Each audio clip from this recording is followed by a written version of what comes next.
नमस्कार, स्वयंरोजगार वार्ता या आपल्या चॅनलमध्ये सर्वांचं परत एकदा सहर्ष स्वागत करतो।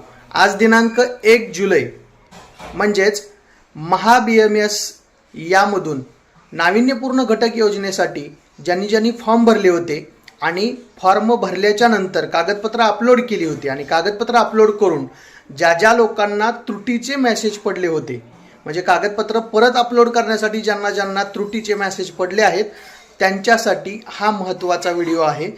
तुम्हाला मेसेज पडला असेल तर आज दिनांक 1 जुलैपासून ते 3 जुलैपर्यंत कागदपत्र तुम्हाला अपलोड करायचे आहेत।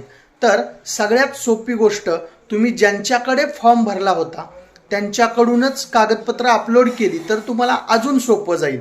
तर ज्यांनी कागदपत्र अपलोड करायची आहेत किंवा मेसेज पडला आहे त्यांनी लवकरात लवकर जवळच्या CSC सेंटरमध्ये संपर्क साधा।